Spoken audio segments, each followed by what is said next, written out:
Welcome to The Curious Machine. Today we're taking a deep dive into a topic that's, well, constantly evolving, often discussed in headlines, but maybe rarely understood in its full depth. The remarkable and rapidly changing role of artificial intelligence in healthcare. Many of us hear about AI in general terms, like taking jobs or maybe in simple apps we use. But what does it really mean for complex, human-centric professions like medicine? We're going to try and uncover how AI is not just some futuristic concept, but actually a powerful tool actively transforming how we diagnose, treat, and even manage health every single day. It's absolutely essential to look beyond just the surface level chatter. When we talk about AI in healthcare, we're really delving into its incredible capacity to analyze these vast amounts of complex medical data, and often augmenting or even in some cases exceeding human capabilities in terms of speed and accuracy. This isn't just theory, it's a field with really significant ongoing research across nearly every medical discipline you can think of. Right. So our mission today is to unpack all of this for you. We'll share some surprising facts and hopefully help you grasp the true potential and, yes, also the crucial challenges of AI in medicine. You'll see how even a seemingly, let's say, primitive AI, given the right approach, can tackle tasks that once seemed exclusive to highly experienced human doctors.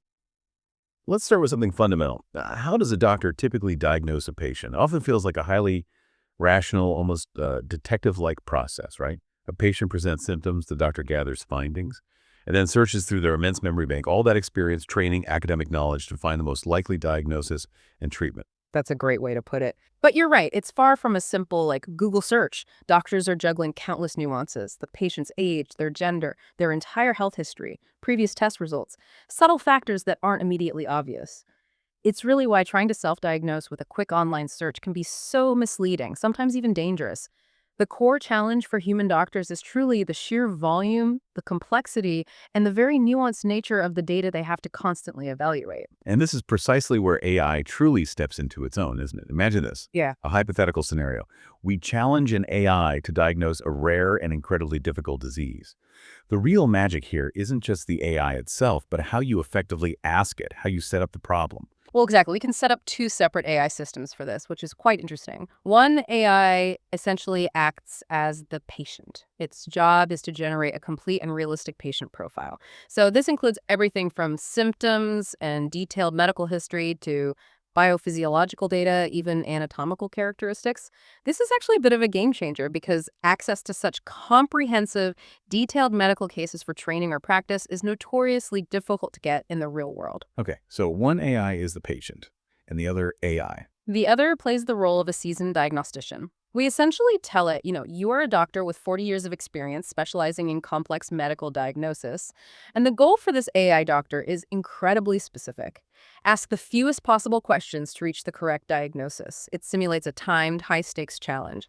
It even has a score that drops with each question it asks, which forces it to be incredibly efficient. Right, it's optimizing. Let's walk through an example then. So our patient AI presents with, let's say, severe fatigue, unexplained weight loss, joint pain for 2 months, and increasing shortness of breath and chest pain in the last week. So a lot going on there. Exactly. A complex picture. And just like a human doctor, our AI doctor starts with those fundamental questions. It might ask for age and gender first. Then it dives into specifics. Are you experiencing fever? Any skin rashes or bruising?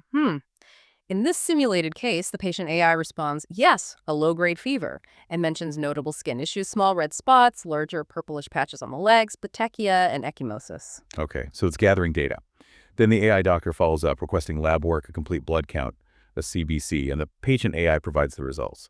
Low white blood cells, low hemoglobin, hematocrit, platelets, indicating something called pancytopenia.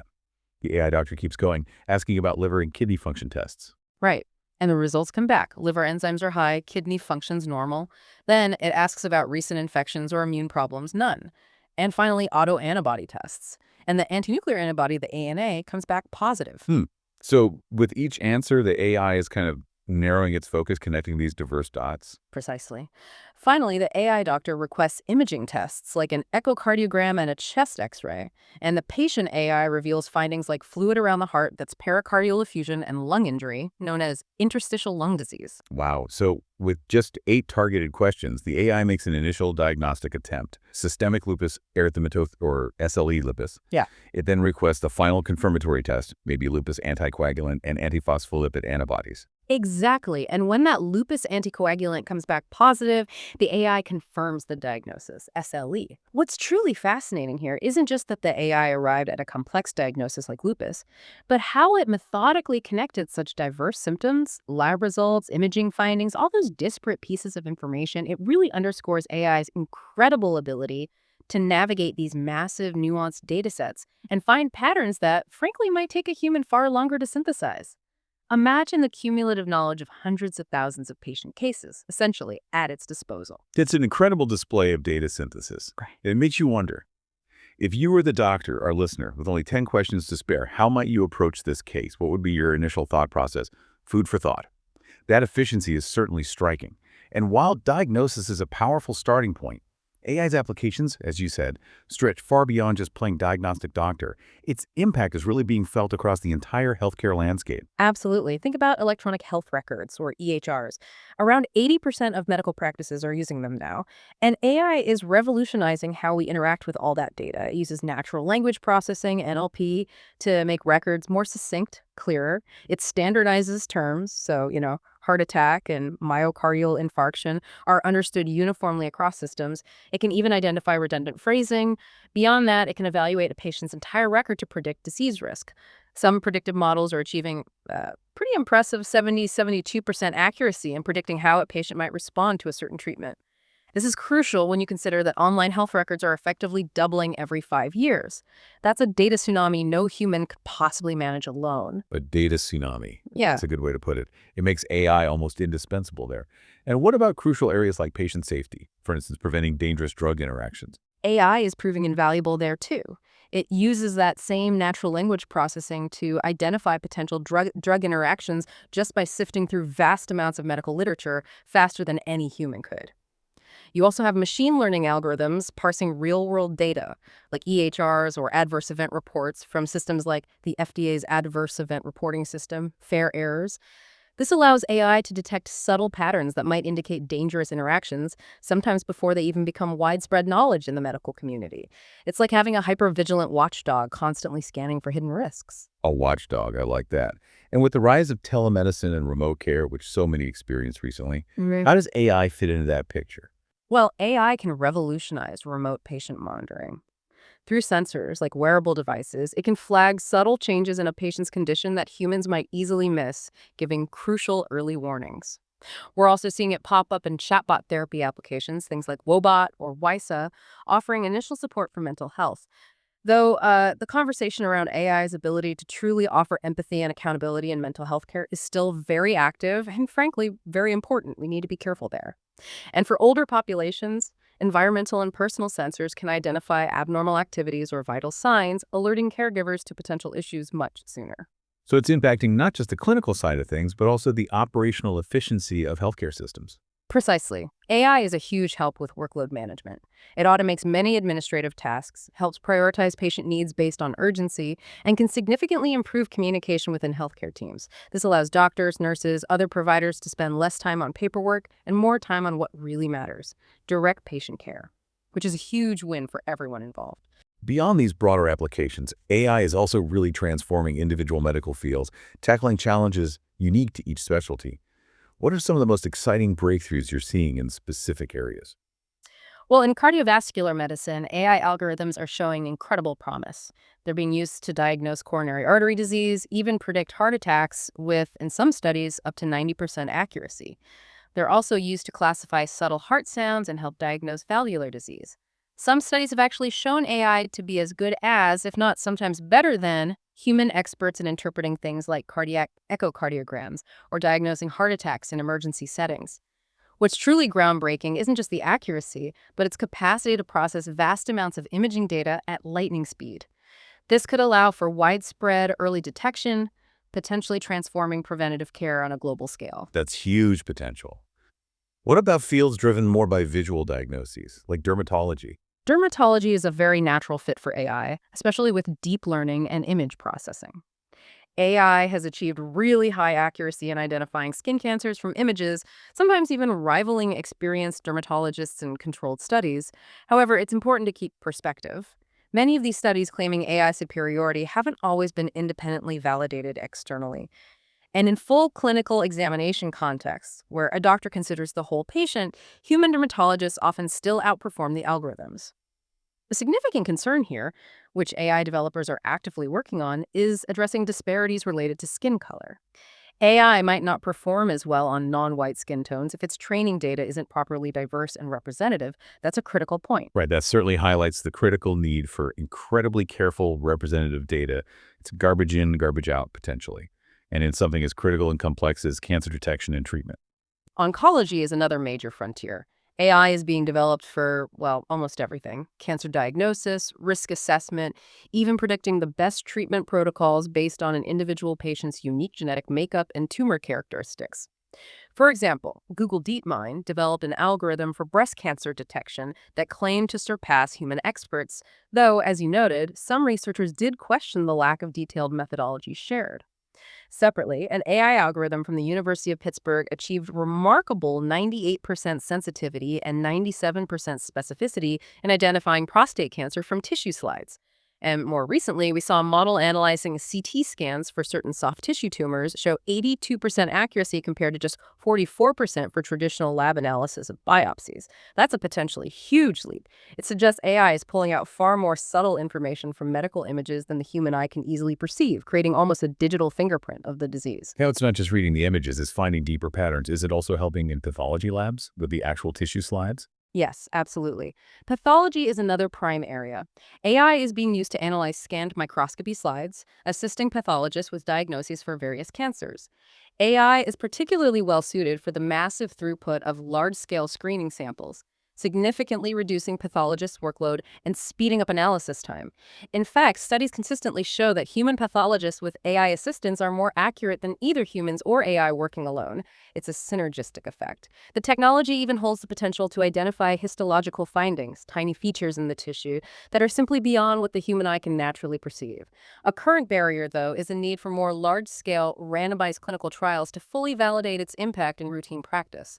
Okay, and beyond these major areas, AI is also being explored in fields like gastroenterology for endoscopic exams, maybe detecting microscopic activity in conditions like ulcerative colitis, also infectious diseases for tracking viruses and antimicrobial resistance, musculoskeletal for identifying causes of knee pain, particularly maybe in underserved populations, neurology for early Alzheimer's diagnosis, ophthalmology for screening for eye diseases like diabetic retinopathy, primary care for decision support, even elder care robots, and pharmacy for speeding up drug discovery and creating personalized treatment plans. Exactly. You've covered a wide range there.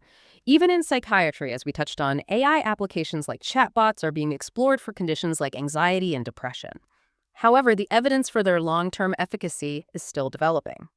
One challenge here is that many applications are developed by private corporations, which definitely raises professional, ethical, and regulatory questions about their use and oversight. And as we've seen elsewhere, small or unrepresentative training datasets can lead to bias, compromising how well the AI works for everyone and potentially discriminating against underrepresented minority groups. That's a serious concern, especially if the AI were to offer harmful or inappropriate advice. It certainly sounds like the major tech players are heavily involved across the board. What's the overall industry landscape like for AI in healthcare right now? Oh, it's incredibly dynamic. We're seeing large health companies merging, which gives them access to even greater amounts of health data. And that, of course, fuels further AI development. All the major tech companies you'd expect: Amazon, Apple, Google with DeepMind, IBM with Watson Oncology, Intel, Meta, Microsoft with Project Hanover. They all have significant AI research divisions or substantial investments focused specifically on healthcare. It's not just traditional tech either. Even automobile manufacturers are exploring AI for monitoring driver health signs. And then you have companies like Neuralink working on brain-computer interfaces. It's truly a cross-industry phenomenon. That's absolutely fascinating. The car monitoring your health. Wow. And does this technology have the potential to maybe democratize healthcare globally, especially helping out in developing nations? Without a doubt, yes. I think this is one of the most promising aspects. AI is proving crucial for expanding access to care in developing nations. In areas where doctors and specialists are scarce, AI can provide accurate diagnoses, maybe suggest initial treatment options. It can diminish the need for outsourcing medical expertise, which is costly and slow, and dramatically improve patient care right there locally. It truly empowers patients and local providers in regions that previously lacked access to potentially life-saving information and diagnostic insights. This all sounds incredibly promising, almost, like a potential silver bullet for some of healthcare's biggest, most persistent problems. But with such power, there must be significant ethical considerations and potential pitfalls. Where do you see the most critical issues arising? You've hit on perhaps the most critical area, and it's one that requires constant attention. The widespread use of AI introduces really significant new risks related to data collection, patient privacy, and individual autonomy. To train these sophisticated machine learning models, you need massive amounts of data. And that understandably raises public discomfort, concerns about sharing deeply personal health information, who sees it, how is it used. There are also very valid concerns about corporations acquiring and potentially using patient data primarily for financial gain. Billions of dollars are being spent just on acquiring health data assets. Right. The data itself becomes incredibly valuable. And what happens when we start automating tasks that have always relied on human interaction? How does that affect the human element, particularly something as fundamental as empathy and care? That's a profound question many people are grappling with. Many stakeholders, from health professionals to patients themselves, voice doubts, understandable doubts that AI-driven care can truly replicate human empathy and connection. And while AI hasn't, eliminated healthcare jobs on a massive scale yet, roles dealing heavily with digital information, think radiology, pathology, are certainly the most susceptible to some level of automation or significant change. And crucially, we have to remember, if AI outputs are incorrect or incomplete, they can lead to misdiagnoses and real patient harm. The stakes couldn't possibly be higher. That's the bottom line, patient safety. Another significant concern that's frequently discussed is bias and discrimination creeping into these AI systems. How serious is that risk? It's a profound challenge, and it's very real. AI learns from the data it receives, period. So if that data doesn't accurately represent the diversity of the patient population across race, ethnicity, gender, socioeconomic status, the AI can inherit and even amplify existing social and healthcare inequities. For instance, if medical data sets historically overrepresent white males, the AI might make less accurate predictions or recommend less effective treatments for minority populations, leading to worse outcomes. There's also something called label choice bias, where algorithms might inadvertently use proxy measures that discriminate. For example, maybe allocating fewer preventative resources to certain groups because their past healthcare spending was lower, even if their actual health needs are identical or greater.